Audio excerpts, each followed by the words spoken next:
What's going on, everyone? Welcome to another podcast. Let's go cruising. The Automotive Museum here at Balboa Park. And if you want to introduce yourself and what you're rolling in. Yeah, I'm Junior Parkman. This is my 1981 Cadillac Coupe de Ville. Gather round, about to take you on this expedition. Getting your attention's always been my mission. Cruising low, lows with Torres Visualz. From the streets to under the lights, like, how did this happen? Well, I've always been a Cadillac guy. I've been in Aslan Car Club for 29 years. My first lowrider was a 79 Coupe de Ville. I've had 14 Cadillacs, 3 Impalas, and the Cadillacs were the only cars that I've ever finished. Right. This one I've owned about 8 years. I've redone it twice, not including axles and transmissions and the mechanical stuff, but completely painted it and pinstriped it once, completely redid the interior once, and then 2 years ago redid it all again. When I sold my 14th Cadillac to finance the remodel of this one. Right. Yeah. Nice. And the Cadillacs are super comfortable. Yeah, they're great. They're rolling couches for Yeah, real. definitely they are. Right. Oh.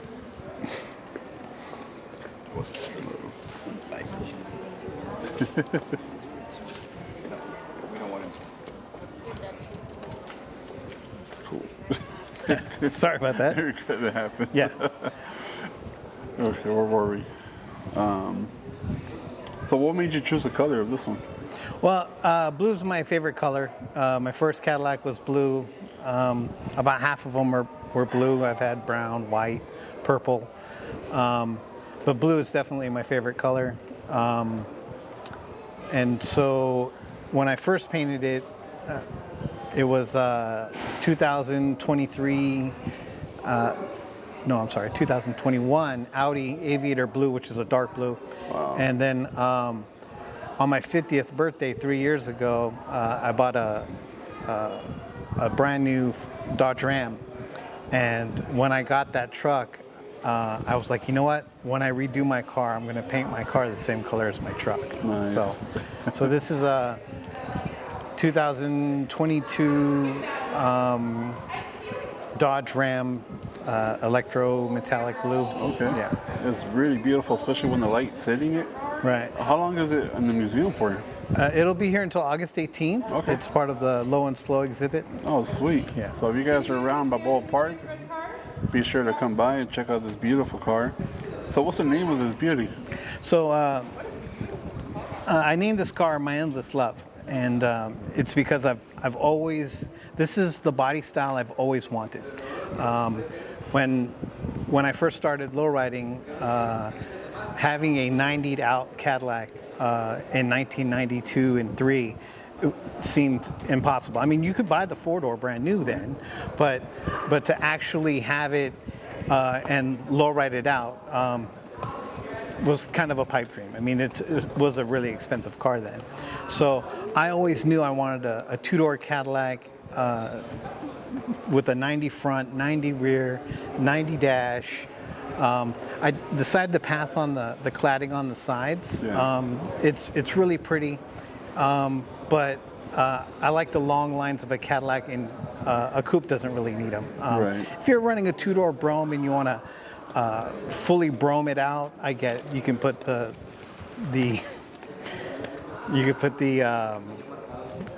cladding on and stuff like that. But Endless Love was the #1 R&B song in 1981, Yeah. and because the car is 1981, that's how it kind of got its name. Oh, that's awesome. Blue. I was saying earlier that I don't like when someone names a car and the color of the car is in the car. Right. My Blue Dream, My Blue Heaven. Yeah. And so although Blue Devil or Blue DeVille Right. would make sense, what if another 5 years from now, I get an itch and I don't want it to be blue, so I got to rename the car. Exactly. No, I'm not going to do that. For me, I'm never going to sell this car. I will continue to redo it, and if I happen to pick up another Cadillac and finish that one, maybe I'll be lucky enough to have them both and keep them. That'd be awesome. If not, I'll end up selling the other one. Matter of fact, the car I built right after this that funded its remodel, I named her La Otra because La Otra Amor, Right. my other lover, right, Yes. or my other love. And it's because this one will always be my endless love. Oh man, that's awesome.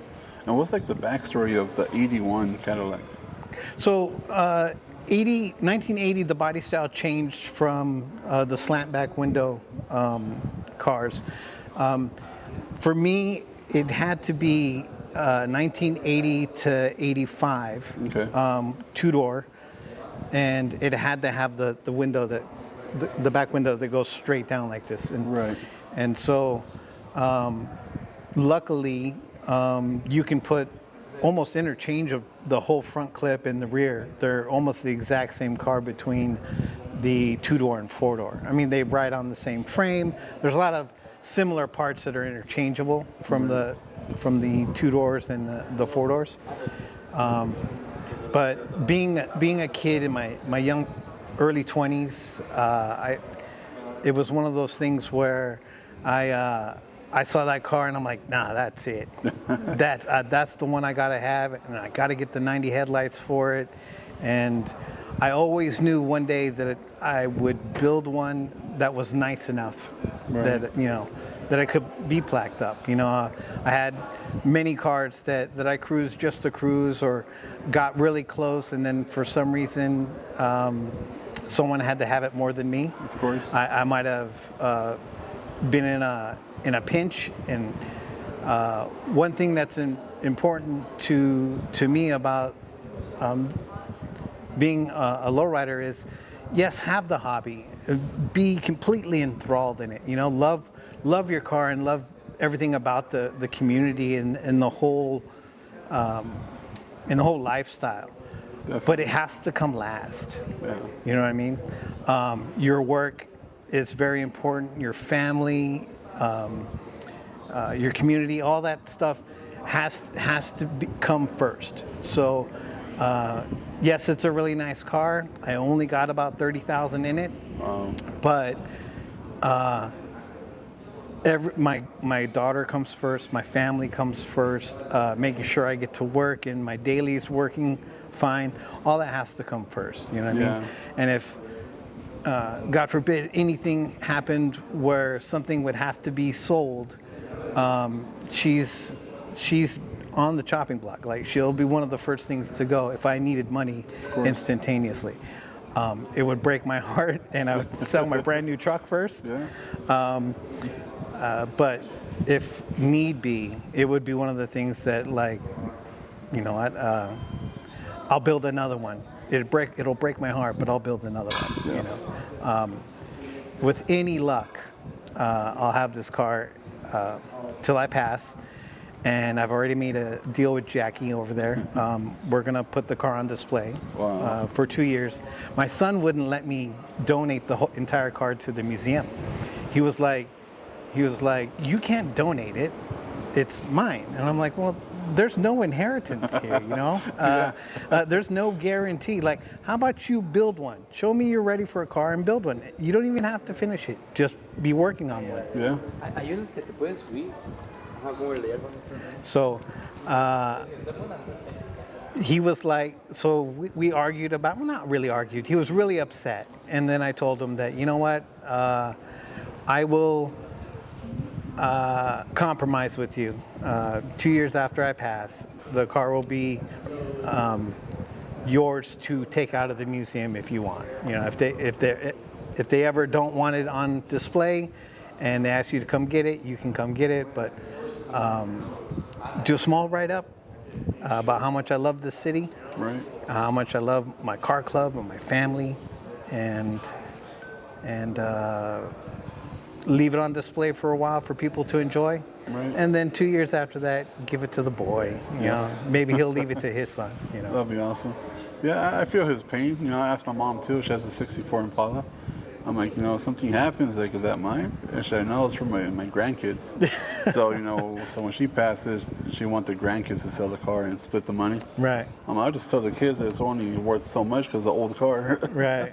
But yeah, I feel it. I feel it. And taking back, when you were a kid and you saw your first like lowrider, Right. and you fell in love with it, how old were you when you got your first one? Okay, And so how'd you feel when you got it? the first time I developed a love for big cars because my auntie was dating my Uncle Jim. He's a black guy. They lived in Southeast, and he drove a great big Buick Electra 225. And he called it a deuce and a quarter. Right? That's the nickname for this car. Right. This car was absolutely beautiful. I remember laying in the back window, and my feet didn't quite touch the other end. You know, I'm laying on that deck where the speakers are, like right there. And he'd run me and my cousins down places. We'd all be in the car listening to some Motown or whatever. And I mean, there's 9 of us kids in the back seat sometimes. And I just grew a love for big American cars.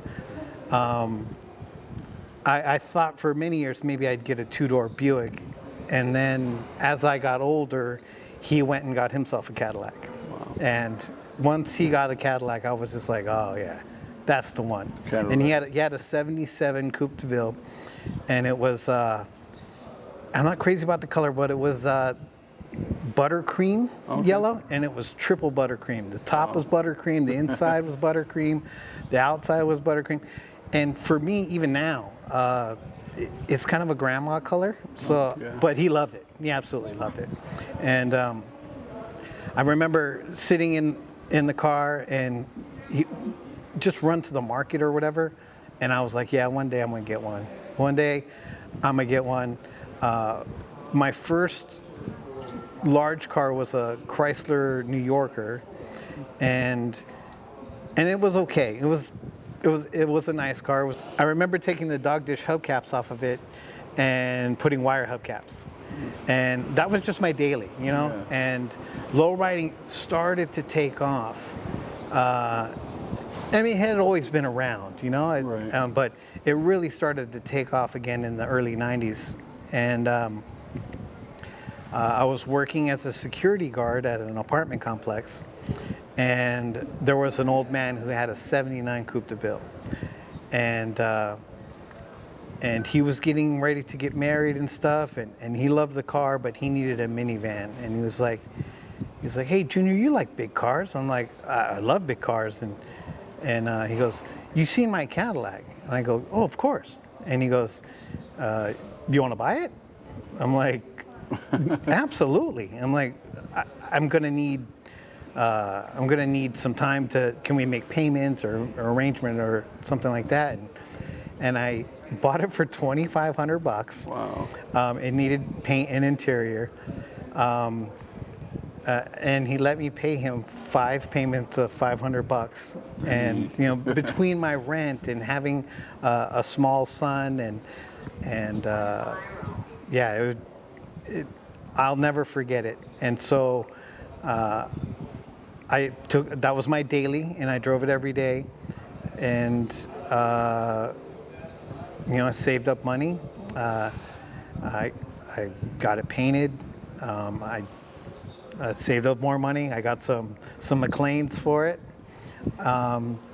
and that's what really solidified. I mean, I had love for Cadillacs since before then, but that's what solidified that. You know what? I think I'm always going to be a Cadillac guy. Yeah. You know, and I kind of wish I still had it, but the engine in that thing was a boat anchor. I mean, it was 425. I mean, it was like 7 miles per gallon. It was just terrible to drive back and forth from Chula Vista to Mission Valley for my other security job. You know, and so, but I kept it and then got another daily, you know, and I joined, Nice. when I joined the car club, that was the car I joined the club with. You got your first lowrider. There's a, you know, a point of pride. There's a bit of an exhilaration, and even though it needed to be painted so badly, just turning on, and mine had an 8-track, just turning on that 8-track and putting on the radio station and driving around, you know, there's a freedom and there's a liberty to just driving a car that you own and you have all those plans for, you know, and really just enjoying it, you know, just, yeah, there's just there's a point of pride and knowing you did it yourself. Of course. Now, like, what advice would you give for the listeners, you know, listening to this, you know, that want a lowrider, but they say they can't afford it right now because, Right. you know, how, you know, life is right now? Sure. But, like, what advice would you give them to, like, go towards it? Right. Well, the thing with lowriding is, like, when I first started, this particular car in '81 would have only been 12 years old, you know. Right. Now this car is 40-something years old, and a car that's 12 years old to them, it's probably not going to make a good lowrider. A lot of them are front-wheel drive. Yeah. And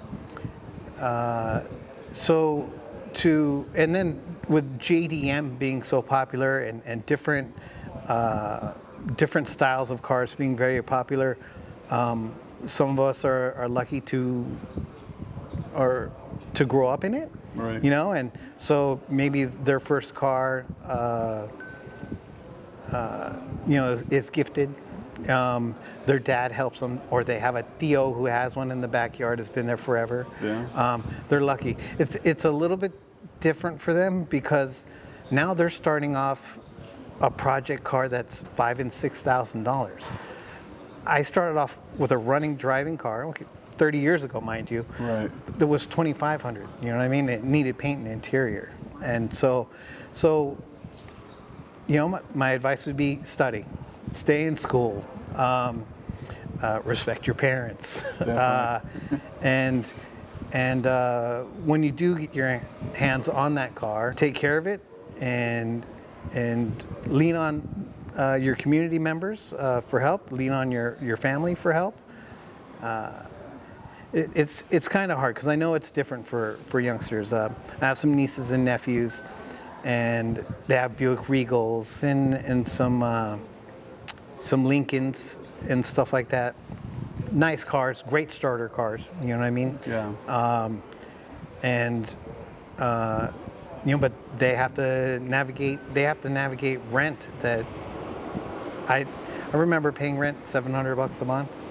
You know, rent for a kid these days is $3,000. Yeah. You know, $2,500 a month. A month. It's crazy. You know, it is crazy the amount of inflation that these kids are going through. It is attainable. Don't be in a rush. You know what I mean? And if you can't afford the hobby yet, if you have a way to get the car, save, get the wheels, put them in the bedroom, find that friend of the family who does body work. You know what?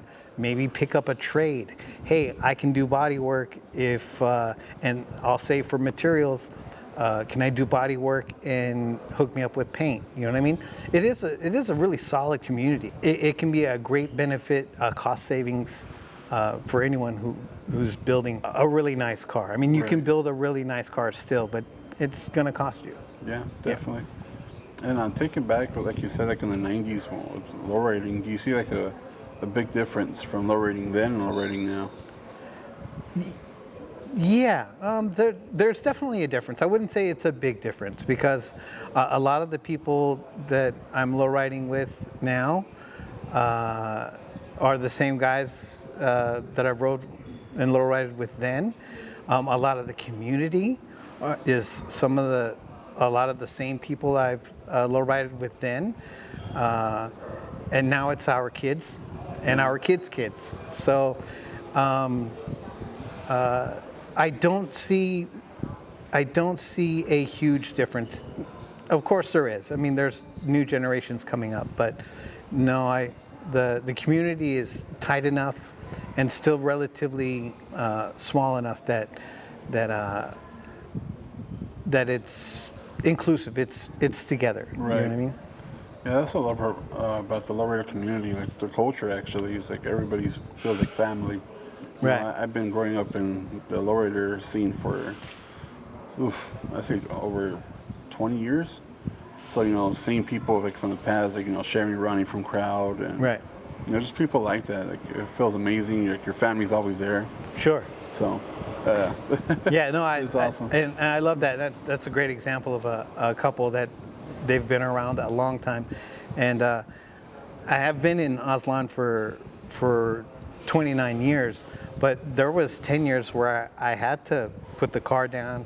I had to leave San Diego for a little while.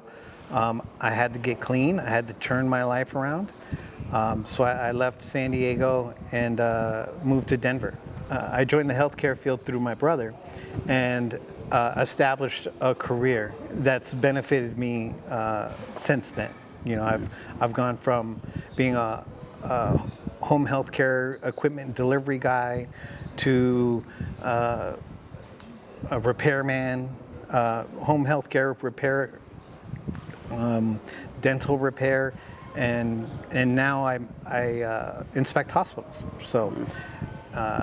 Yeah, I've been really fortunate. Yeah. Yeah. This is cool. Like when you take a break, but they're always there. Sure. Your club's always waiting for you whenever you're ready. Right. And so I think that's pretty cool as a brotherhood. It is. You know what? And I didn't get a bunch of grief that I had to step out. They understood, and I went, turned my life around, and I came back. And even then, I came back and I was in San Diego, and I was just kind of hanging out. Like, Right. I wasn't ready to get a car yet. And I actually bought an Impala and thought, I'm going to build this 68 Fastback and put a new transmission in it and did all the body work, and someone had to have it more than me, and I let it go. Yeah. And when I let it go, I bought a four-door Brougham, but the problem with it was brown. And I'm not a big fan of earth tones. Right. So I had it. The guy who had it before me had 12 batteries in it, had 18-inch cylinders in the back, telescopic. The thing could three-wheel all day long. It was a beautiful car. Wow. It's a four-door, and it was brown. And when I had the opportunity to sell it, and not at a loss, I mean, for what I had in it, I sold it and then continued to save. And then I found this car about 8 years ago. Your endless love. Yeah. And I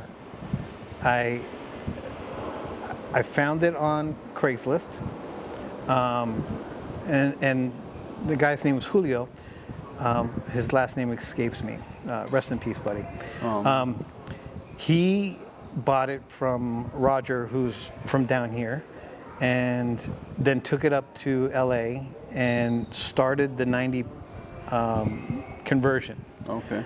He did take the hydraulics out and put airbags in it, and had it all wired up for sound. It had 415s in the trunk. Wow. It was crazy. He was doing a lot of things. He put a gray 90 Brougham interior in it.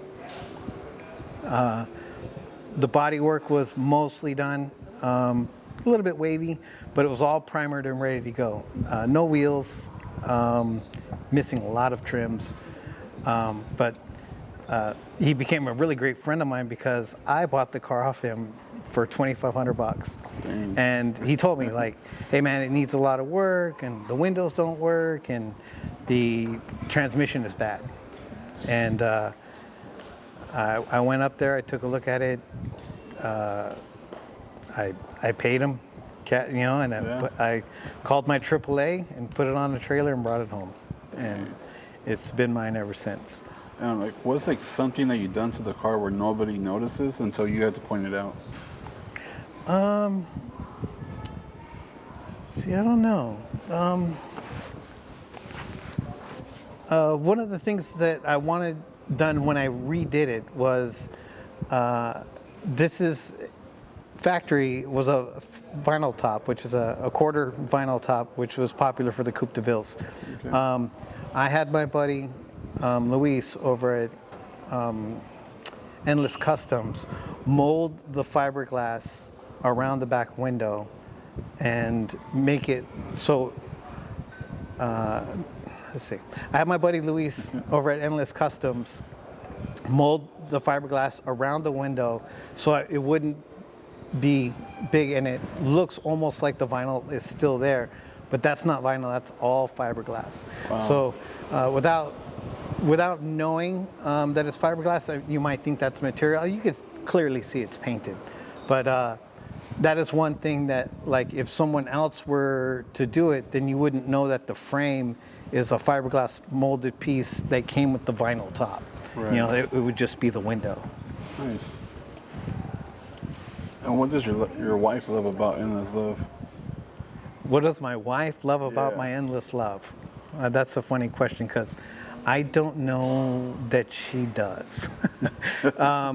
She understands that it's been a lifelong obsession of mine. She's allowed me to keep it in the garage and or at least my half of the garage, and so.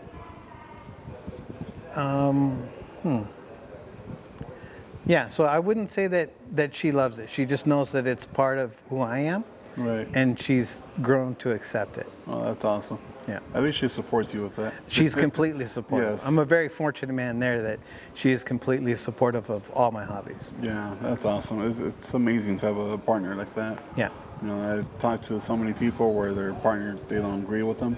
Right. So it's awesome to hear about that. Yeah. Yeah. Yeah. It's never.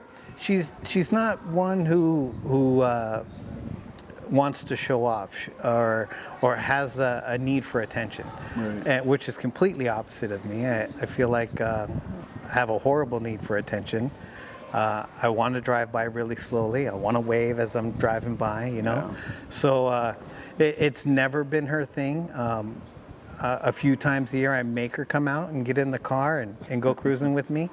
The club may have a family function, and I'll tell her, hey, if you don't have nothing going on, I'd like you to go with me. But yeah, completely supportive, and she'll come out, but I kind of got to make her, or I got to make sure that she doesn't have any other plans, so she course. can't have an excuse not to. Yes. Because it's really genuinely not her thing. She would rather have a car that's comfortable and has great AC, and kind of just blends in traffic. Right. You know what I mean? She's cool with that. Yeah. That's awesome. And how do you feel when you get like kids waving at you or, you know, giving you the hand signal to hop it? You know, this car is one that I had built purposely for lay and play. It's 4 batteries, 2 pumps, 6 switches, and so it was one of those things where when they go hop it, I might top it off. Right. If the batteries are hot, it'll lock up fast, but the car will not come off the ground. It just doesn't have enough voltage. But anytime I see a kid and they're like, you know, thumbs up or they're waving and stuff, I always give them a thumbs up back or wave. Oftentimes it'll be on the freeway because I'll drive the freeway to come down to Right. San Diego from where I live. And yeah, that's why I built it. You know what I mean? I want someone to go, hey man, cool car. Yeah.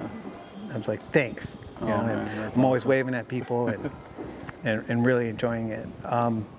It's one of the things, and maybe one of the differences of when I was a young man versus now is when I was a young man in my 20s, if a guy had a similar car, it was competition. Right. Right? So, that fool's got a 77, looks like yours, or, you know, that fool's got a Cadillac, looks like yours. So as a young man, there was a difference. When a guy had a Cadillac that was the same square body as mine, or you're like, oh, I know that guy. He's from that club and whatever. And it was, I wouldn't say it was expected, but there was a sense of rivalry and there was a sense of competition. Right. Where now, if I see someone with a Cadillac, especially a younger man, one generation behind me or something, and I'll see them in a car, and I'll walk over to him and, hey man, is this your coupe? And he'll be like, yeah, it's my coupe. And I'll be like, cool man, that's me over there. And they're like, oh yeah, I've seen you around or whatever. And hey, where do I get a Continental kit? Victor from Oceanside, that was one of the things he was looking for, a Continental kit, and I tried to help him find one, and anytime I'm up there, I'll go park with them and hang out. The sense of community and unity, even across car clubs, because we have similar cars, is something that's a lot different from when I was a young man. Yeah, definitely. Yeah. And what was like that feeling you got, like from car shows to now being in the museum? How did that feel?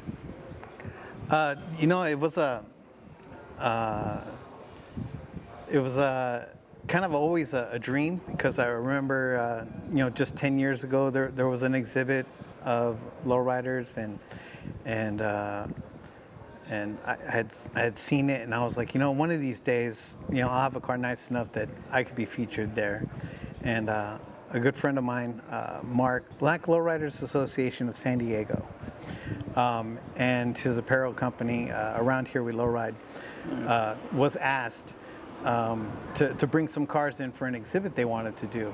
And he thought about me, he thought about how I had redone my car, and he reached out to me, and I was excited to do it. But I guess the problem I had was being without my car for more than half a summer, 2.5 months during some prime lowrider. Yeah, that's hard. Yeah, it's quite difficult.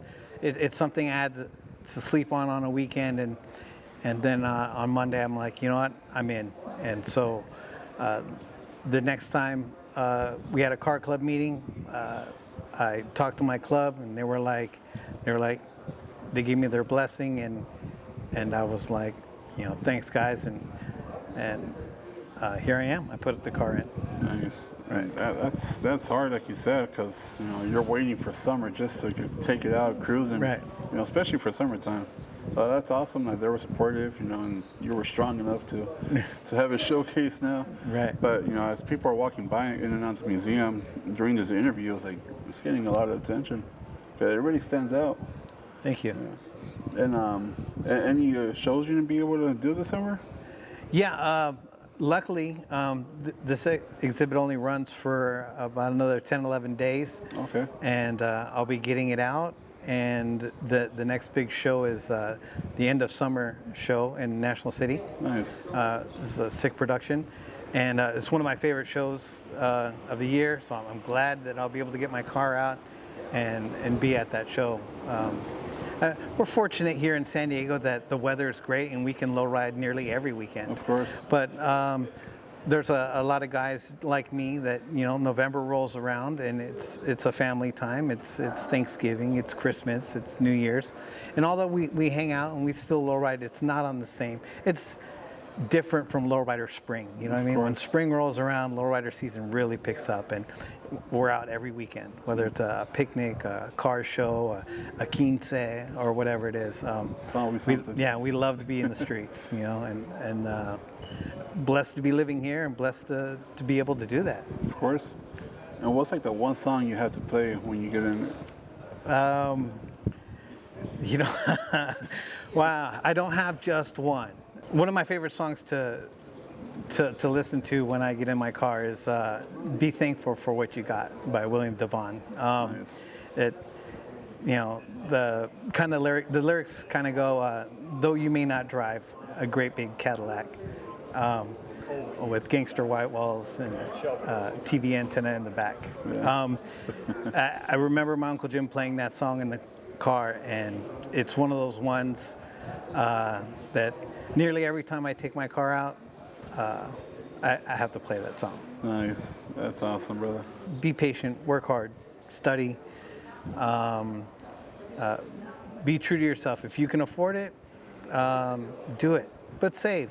And in time, everything will come together, because hard work does pay off. But you have to.